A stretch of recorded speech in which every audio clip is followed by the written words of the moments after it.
Sa atong unang pagbasa, nagpadayon ang nindot kaayo nga katekesis ni San Pablo. Ang iyang katekesis kaning Roman chapter 8 mo ni para nako usas mga nindot kaayo nga katekesis mahitungod sa kinabuhi nato dinhis kalibutan ug didto sa langit. Dinhis kalibutan, matud pa sa atong unang pagbasa, naay daghang pag-antos, nag-agulo, apil nag-agulo, pasabot apil og antos ang mga tanan yung binuhat sa Ginoo, the whole creation. Matud pa ni San Pablo. Nya kani sa di ay tanan nga binuhat sa Ginoo, apil sa di ay nis pagluwas sa Ginoo. Iyang luwason. Moabot di ang panahon nga ang tanan gyud, apil na ning mga langga, mga kahoy, the whole universe himuon sa Ginoo nga malipayon. Pero mintras tanto kuno, mura kuno tagbabay nga nagmabdos, nga nagbati. Nga before ka makakita sa imong kalipay, kaning imong anak nga imong ianak, dunay kasakit nga maagian. Nga mo na, dinhis kalibutan, di kita kalikay sa pag-antos. Nga kanang mga tao nga nag-antos, unya gasigig likay sa pag-antos, mo na sila'y ma-stress. Kana sang mga tao nga maoy nagpa-antos, mausad na'y diritsos impierno. Mo na siya. Pero ang kadtong mapailubon nga nag-antos, aka na maoy masantos. So ang pag-antos, dunay mga epekto, no? Dunay makapaimpierno nga pag-antos, o dili, ang pag-antos makapaimpierno or makapalangit. Kamo diha, kusog ba mong muantos? O nagsigig likay sa pag-antos? Timan iha, mag-antos gani ka nga mapailubon, matud pang San Pablo, nilaom ka sa gisaad sa Ginoo nga moabot yung panahon nga luwason tang tanan, malipayon na tang tanan. Pero kung magsigi kag reklamo, magsigi ka og likay sa pag-antos, aka na diretso gyud ka sa impierno. Ayon sa mamuron, nahigugmas pag-antos o naglikay? Bisan ganis pagtubag, di mo muantos og tubag. Ako ni antos kog pangutana, kamo wa gyud mo antos og tubag. Wa na, impierno hono na mo ani. Itagaan ta mog second chance. Unsa man mo? Kusog mo likay sa pag-antos o kusog mo antos? Likay gani, patay gani ha. Muna ang kalibutan karon in general, ang kalibutan, ang tumong gyud, ang gitudlo gyud sa kalibutan, mao gyud ang pagwagtang sa pag-antos, maglikay gyud sa pag-antos. Nya tungod aning paglikay nato sa pag-antos, purting daghanang nag-antos. Purting gyud. The whole creation nag-antos. Zaman ngita mog sampol. Matod pa ni Kristo, kini sa noong gingharian sa langit, mura kuno nig lisos mustasa, mura sa ni siya og kanang igpapatubo sa harina. Nabang inanay kay siya ba, inanay mo ana. So kini sa atong pag-antos, usahay, mura sa tag maupsan sa paglaom. Kana bitang moingon ta, hangtod karon 20 na katuig na ko aning pagpailob aning banahan ni wa lang gyapon mausab kanus-a man ni muhunong akong pag-antos makaana sa dawa. Pero mao day na inanay day kayo ng pagpatubo. Wala, sige lang yun antos. Ana gay kausa nga gi-challenge na akong Ginoo ba, ingon day ko, Lord, kay pagkamatay ni mama, pagdayong kamatay ni mama atong April 26, 2011, mga few days nga pa siya mamatay, makasulti pa, ako yung giingnan, ma, murag padong naman yung ka mamatay, ani ma. og mamatay ka, mabalika ko ha, bisag sa damgo ba or kanang mo pakita gyud kanako hangyoag yung Ginoo nga imo kong balikon kay haron makaistorya gyud kog tawo nga kanabang namatay ba nga unsa gina didto. Sus niabot naman lang og 6 months gikas pagkamatay wa man gyud ko bisag damgo.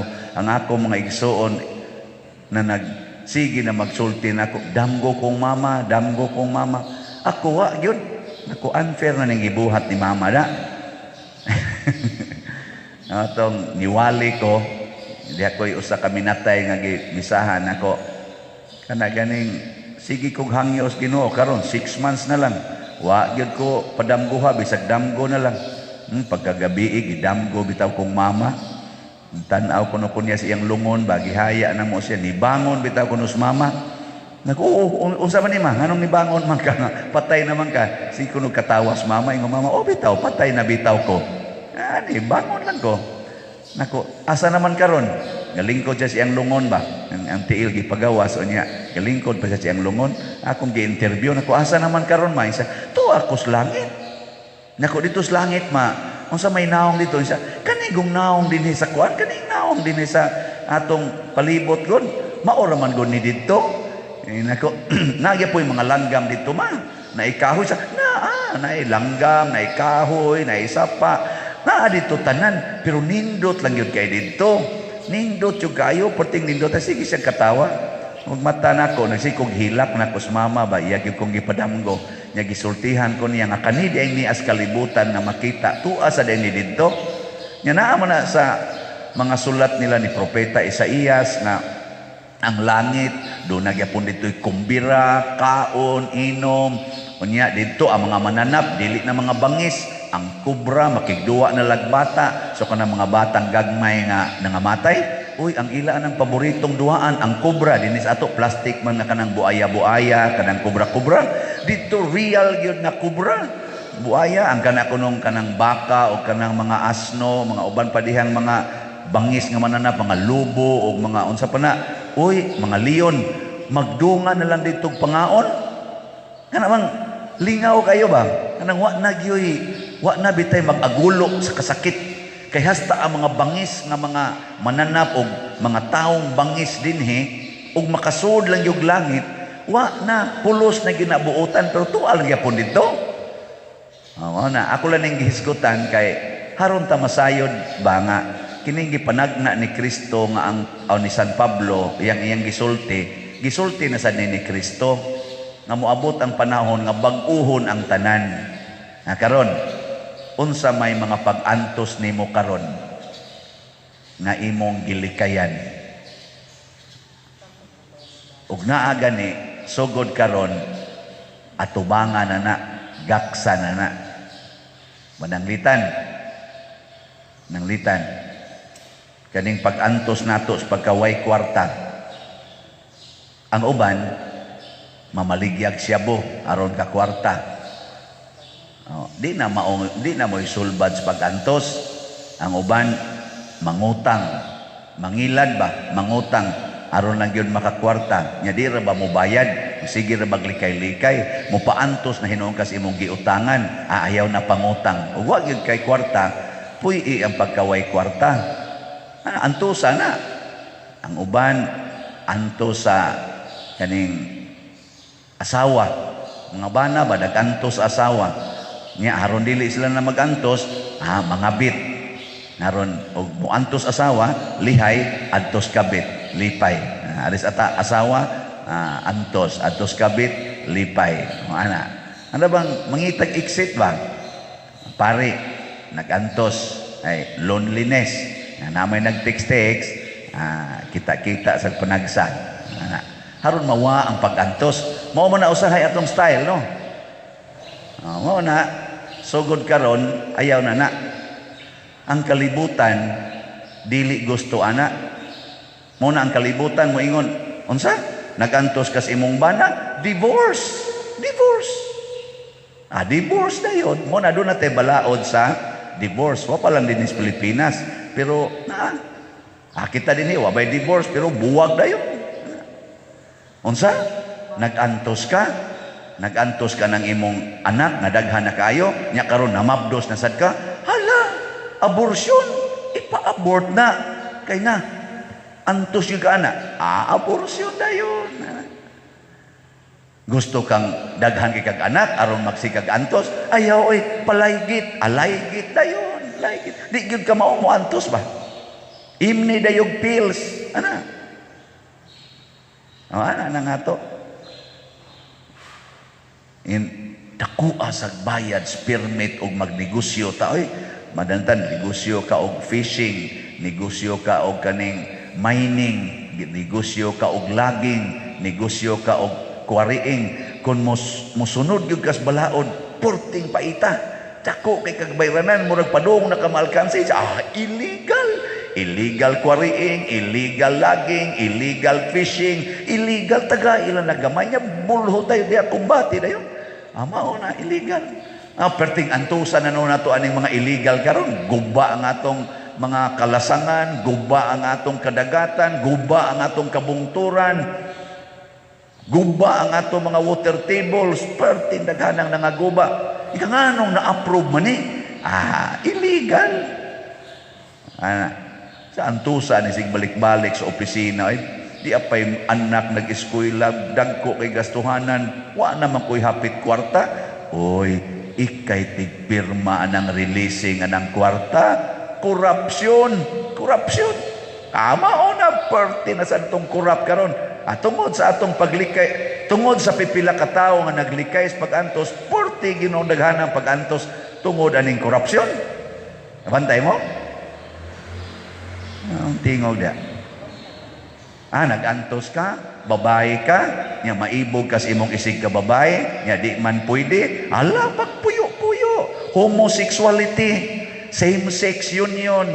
Ikaw pare ka, nya maibog kag laki, naidaghang sakristan, nakumbati diya. Naabta kay kulikta, taga-ilan nagkulikta, nya kuan dayon, homosexuality dayon. Aporting daghana rong pag-anto sa kalibutan tungod aning homosexuality. Nya mudayon ra bag-ingon nga musabot ra ng Ginoo naglikay kas pag-antos. Kinsa may malangit? Ang tao nga makamaong mopuyo sigon sa plano sa Ginoo ug sa purpose sa Ginoo nganong gihimo ka.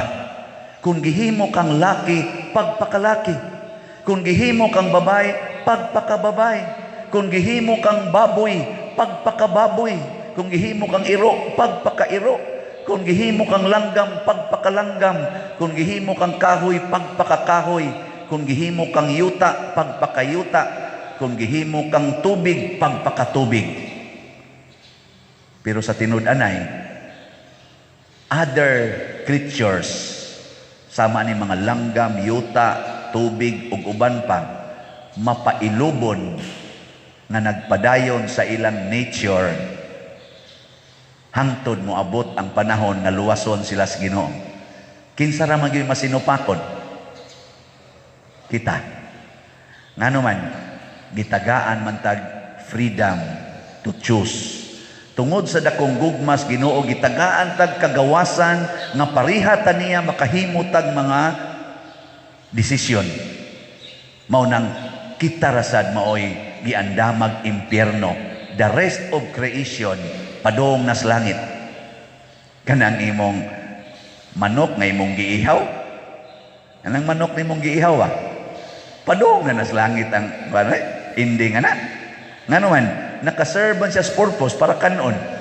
Kanang baboy imong giihaw, sudanon man ginang baboy. Nakaserve na sa purpose. Pero kanang imong iro nagiilis nimo sa imong bana, kay mao na imong gigakos-gakos, basig ikay maimpierno. Pero ang iro ni serve gyapon siyang pagkairo. So malangit ang iro, maimpierno ang asawa, apil na sang bana nga mibiyas asawa. May pag ang bana magpakairo na lang. Dahil bisag imo kong patid-patiran, bisag imo kong sagpaon, di jud ko mubiya kay bana man ko nimo. Buang ka ng animala ka, may paning iro nako, makalipay pa ikaw, buang ka, pistiha ka, wala na ka makalipay nako. Balikasalan ko dai. Patialan ko. Basta nothing gonna change my love for you. Di nakatuma na ka sa imong imong role nga gihatag sa Ginoo isip bana, balag nag-antos ka. Doon na may nagpaabot na kalipay nga matod pang San Pablo, ang pag-antos dinhi dili ikatumbas didto sa kalipay. Usahay sad ang nature atong i-manipulate aron mahimong pag-antos. Ako bitaw magtan-aw ko ang mga sapa nga ang nagdahili na sa sapa ang mga tainas, mga baboy o uban pang mga hugaw nga atong gipanglabay sa sapa. Ang sapa murag gyud gahilak. Gahilak ang sapa. Di nako sapa. Din ako makaserve sa purpose nga anhi unta mo manglaba, anhi unta mo maligo, anhi unta mo dinhi magkuhag tubig para inyong dadon dito sa inyong balay. Hugaw na kay ko. Kinsa may gahimon niya nga magantos? Ang tao. Ingka dili ang baboy. Uy, ang baboy wa ginay labot kay daar gina gahimo ra gyud sa iyang nature nga malibang, mangihi inana. Ikaw nga nagdaas baboy, ikay dunay kabuot nganong giguba man nimo ang sapa ginamit ang baboy. Kanang kahoy putlonon man ginang kahoy, putlonon. Pero maghimo kag karsada niya ang kahoy naa dool-dool sa taliwa sa karsada, kinsa man wa na mo na siya mo serve siyang purpose kay ngano man unsa na may purpose ana karon, hazard padong naka mabangga diha. Gani daghang mga kahoy karon dinhi palibot nato sa Sugbo nga naasod sa karsada ni encroach wa putla kay kuno environmental inana. Pero wa na mo serve sa purpose, hazard na. Ang gibuhatan sa ubang nagdaag sakyanan, parkingan itupong nila sa kahoy nga ni encroach, ana sila magparking. Nyahay naman ang no parking on national highway. Wala na. Kay obstruction man na. So, obstruction na naman ang kahoy man nakuha. Parking ko dire. Di total di man sa ni kaagian. Ni espaltado man, karsada man. O di nahimo na noong distortion sa balaod. Ngano man. Ang role sa kahoy putlon. Pero kay environmental man pagtanom og daghang kahoy dito sa lugar nga kanana ang dili karsada. Pero ang karsada kuhain na haron lahos-lahos ta. Kinsa maroy nagpaantos nato ana? Ang mga tao sad nga wa say klaro. Mo na siya. Anong suko muna ko. Mao na kanarong imong naong nagantos naman na kay sigihan naman imong hidhid anang naang chemical. Natural nimong naong brown man ta to. Nganong imo man ang gipaputi o karon perting antos ana. Din amang gani na makakitag adlaw. Hadlok naman nag-adlaw. Hadlok ay. Adlaw. Kanang imong kilay, imong gikiskis. Nagantos tong kilay nang awagtan intaw niya pagtan-aw niya, badlis ra may ilis, mas importante mang badlis kay nako. Di ba? Ansa na. Nagantos ato siya. Kisa may nagpaantos niya, ikaw. Ana. Ano marong gasigi naman tagtap-tap. Tungod sa COVID. Nya unsa may hinungdan sa COVID? Tungod kay abin tas yawa nga tag-iyas mga sakit. Sige tagsupak sa Ginoo, sige tagsupak sa Ginoo. Kada nato supak sa Ginoo, gigakos nato ang yawa. Nya ang yawa kay tag-iya mas mga sakit, tag-iya mas mga kasakit. Mao ni ron usa ni siyang mga sakit nga gihatag kining COVID. Samtang magsigi patag pakighigalas yawa pinaagis ato mga sakit, sa ato mga sala kay di kita gustong muantos, padayon gini mga sakita. Sige, makahimo tag vaksin, masulbad na ni. Ako, vaccinated na ko. Lipay na ko, ana. Ang yawa, pilaray pag-adjust. Isa ako na sa ning pakusgan ng COVID. Manamang COVID-19, na vaccinated naman to, COVID-23. COVID-23 na saan? Himo na sa tag-vaksin. Adto na sa 25, masulbad. Or 26. Kaya kani, 19, 21, sulbad. Dokatuig. COVID-23 na saan? Di adto na sa tas 25 makasulbad. 25 sa COVID-27. Adto na sa 30 masulbad. Nya kana ra bang mag-anam og kadako? Paantuson kita siyawa. Ay nangutanan ako. Padid unsaon magini pagsulbad ng COVID? Nakuha ko kay bawo kay di ko Ginoo. Pero naalang ko'y bana-bana kung makigsuod tang tanan sa Ginoo, mawagtang gining COVID ug uban pang mga sakit. Ngano man kay ang yawa mo'y tag-iyaan. Nya kung suod tas Ginoo pinaagis pagtuman sa iyang kabubuton sigon sa purpose nga gihimo ta, ang mga bana magpakabana, ang mga asawa magpakaasawa, ang mga laki magpakalaki, ang mga babae magpakababae, ang pari magpakapari, ang madre magpakamadre sad. Puy-an nato ang kabubuton sa Ginoo, antoso nato ang mga pag-antos sa pagpuyo nining maong kabubuton, wag tang ning COVID usaran ni kaana pagpamilok. Nya unsaon pagsultis Ginoo, sama sa mga healings nga iyang gibuhat, ang imong pagtuo mao'y makaayo kanimo. Ang imong pagtuo. Nituo ba ka karon nga babae ka nga gihimos Ginoo? Nituo ba ka karon nga asawa ka nga gihimos Ginoo? Maunay makaayo nimo bisag kulatahon pakas imong bana nya magpakaasawa ka. Congratulations, wa kay COVID, bunog lang. Pero ay kabalaka, to ay kalipay nagpaabot nimo dinhi og didto, labaw pas imong pag-antos. Gani karon daghan kay tag mga kaigsuonan mo testimonya. Hala, kaswerte nimo, hala, kanindot sa inyong pagpuyo. Sus, Pader, kay bawa palang kas giagian na mong pag-antos. Kana ba mga gitawag to mga successful nga mga tao ba? Moingon din, nahibaw palang kas akong pag-antos. Unsa ni imong pag-antos? Ingon ani pa, hala, miluha ko nang ngiga ko na gud. Kalisod ana, ikaw Pader, hayahay lagi karon. Nag-antos ka. Moingon sa ko, kahibaw palang kas akong pag-antos. Unsa imong pag-antos Pader? Secret. Sige, yung nindog na ta mga kusog mo antos.